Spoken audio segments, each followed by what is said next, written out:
Hi friends, कैसे हो आप लोग। उम्मीद अच्छे होंगे और आपकी प्रिपरेशन में अच्छी चल रही होगी। तो आज हमारी 5 मिनट वोकेबुलरी सीरीज में लेक्चर नंबर 34 है। तो टाइम वेस्ट नहीं करते हैं, अपने लेक्चर को शुरू करते हैं।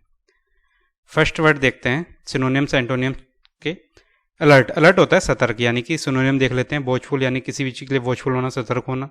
विजिलेंट, केयरफुल, अवेक, एक्टिव, ये सभी हो जाएंगे सिनोनिम जिनका मतलब होता है सतर्क होना यानी केयरफुल होना। एंटोनियम केयरलेस यानी कि केयरलेस होना। नेग्लिजेंट, स्लीपी, एक तरह से आलसी होना। अनअवेयर, लेजी, आलसी, यानी कि ये सभी हो जाएंगे एंटोनियम्स। एंशिएंटली होता है प्राचीन रूप में। एंशिएंट हम कर चुके हैं जिसका मतलब होता है प्राचीन, तो एंशिएंटली हो जाएगा प्राचीन रूप से।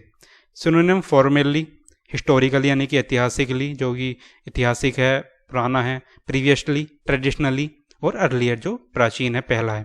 एंटोनियम रिसेंटली यानी कि अभी, हाल ही का। मॉडर्नली यानी कि आधुनिक। न्यूली, करंटली, प्रेजेंटली, ये से भी जाएंगे आधुनिक यानी अभी के समय के।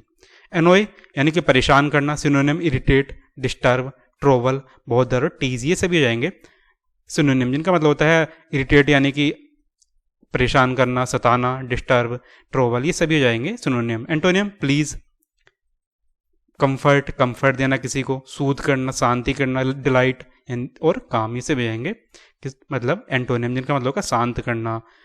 एप्रिसिएट, सराहना करना। Synonym admire, respect, value, praise यानी कि प्रशंसा, रिकग्नाइज, प्रशंसा, इन सभी का मतलब हो जाएगा प्रशंसा करना है, सराहना करना। एंटोनियम इग्नोर करना किसी को, क्रिटिसाइज करना, अवहेलना करना। डिसरेस्पेक्ट, किसी की डिसरेस्पेक्ट करना यानी कि बेइज्जती करने एक तरह से। अंडर एस्टिमेट और कंडम्न। एरोगेंट होता है घमंडी। प्राउड, इगोइस्टिक, प्राउड मतलब जो नेगेटिव वे में अपने अहंकार की तरह से। इगोइस्टिक, कंसीटेड, हॉटी और बोस्टफुल, ये सभी जाएंगे सिनोनिम जिनका मतलब होता है घमंडी। एंटोनियम्स हम्बल यानी कि हम्बल एक तरह से बहुत ही शांत स्वभाव वाला व्यक्ति, बहुत ही अच्छा स्वभाव। मॉडेस्ट, पोलाइट यानी कि नम्र, रेस्पेक्टफुल, जो सिंपल, इसे भी जाएंगे एंटोनियम्स। नेक्स्ट OWS देख लेते हैं। क्वारंटाइन, क्वारंटाइन आपने बहुत कोविड के टाइम पे देखा होगा। तो आइसोलेशन टू प्रिवेंट डिजीज यानी कि डिजीज को प्रिवेंट करने के लिए आइसोलेशन यानी कि अलग पृथक तरह से रहना यानी कि पृथककरण। कोरम, कोरम होता है मिनिमम मेंबर्स रिक्वायर्ड यानी गढ़ पूर्ति। तो पॉलिटी में हम कोरम पढ़ते हैं राज्यसभा के लिए, लोकसभा के लिए।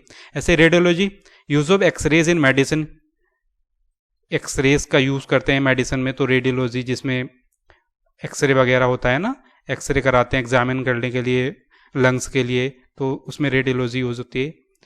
रेवेलियन, आर्म्ड रेजिस्टेंस यानी कि विद्रोह। रिक्लूज, पर्सन लिविंग अलोन यानी कि एकांतवासी। रिफॉर्मेशन होता है इम्प्रूवमेंट बाई करेक्शन यानी कि सुधार। रेफ्रिजरेटर होता है कूलिंग मशीन यानी कि शीतक, जो फ्रीज होता है घर में उसे ही रेफ्रिजरेटर बोलते हैं। रिजिसाइड होता है मर्डर ऑफ किंग यानी कि राजहत्या। रिहबिलाइजेशन होता है रिस्टोरेशन ऑफ नॉर्मल यानी पुनर्वास। रेम्बर्स होता है पे बैक मनी यानी कि प्रतिपूर्ति करना। रन ओवर होता है हिट विद व्हीकल यानी कि वाहन से कुचलना। सी ऑफ होता है से गुड बाय यानी कि विदा करना। सेट आउट होता है बिगिन जर्नी यानी कि यात्रा शुरू करना। शो ऑफ होता है डिस्प्ले प्राउडली यानी कि दिखावा करना। स्टैंड बाय यानी कि सपोर्ट करना, किसी का समर्थन करना।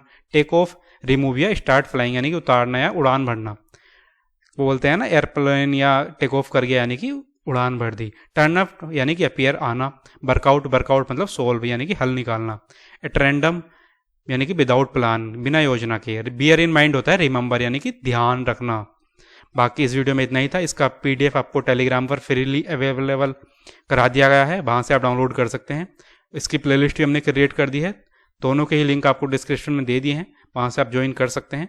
बाकी इस लेक्चर में इतना ही, मिलते हैं नेक्स्ट लेक्चर में। जय हिंद।